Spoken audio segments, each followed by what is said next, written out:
श्रीराम जय राम जय जय राम. श्रीराम जय राम जय जय राम. 21 जुलै. वेदाप्रमाणे नाम ही अनादि अनंत अपौरुषेय आहे.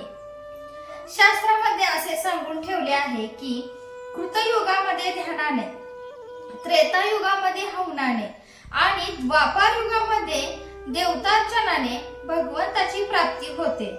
परंतु कलियुगामध्ये त्यापैकी काही साध्य होणे शक्य नसल्याने भगवंताचे केवळ नाम घेतले असता मनुष्याला त्याचे दर्शन घडते. शास्त्राच्या या सिद्धांताचा संतांनी स्वतः अनुभव घेतला आणि लोकांना सांगितले की 3.5 कोटी जप केला असता चित्तशुद्धी होते आणि 13 कोटी जप केला असता भगवंताचे दर्शन होते. मला आपण महत्व देऊ नका, पण ज्या थोर संतांच्या नावावर मी नामाविषयी सांगतो ते ज्ञानेश्वर महाराज, एकनाथ महाराज, तुकाराम महाराज आणि समर्थ रामदास स्वामी यांच्यासारखे संत कधी वेदबाह्य बोलतील हे शक्यच नाही.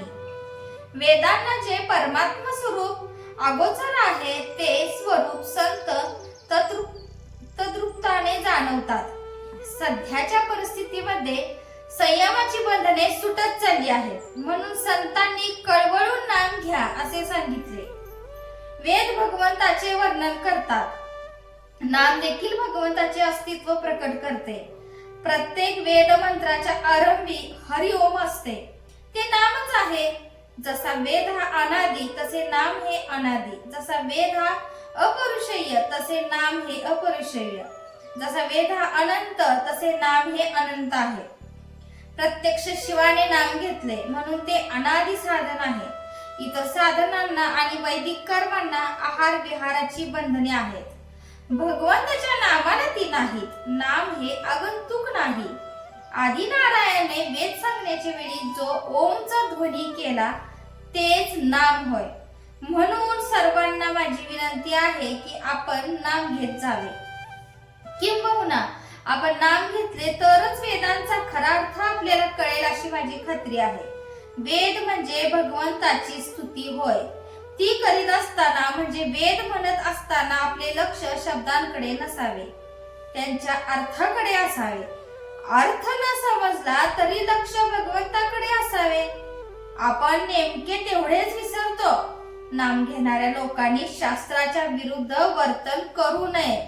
आपल्याला शक्य आहे तितके वैदिक कर्म करावे, परंतु चित्तशुद्धी होण्यासाठी त्यावर पूर्णपणे विसंबून न राहता त्या कर्माच्या जोडीला भगवंताचे नाम घ्यावे. भगवंताला लबाडी खपत नाही. आपले मन स्वच्छ नसेल तर भगवंत हात आखडता घेतो, पण खरी अनन्यता असेल तर पोटभर पुरवतो. इतक्या तन्मयतेने नाम घ्या की मी नाम घेत आहे हे सुद्धा विसरून जा.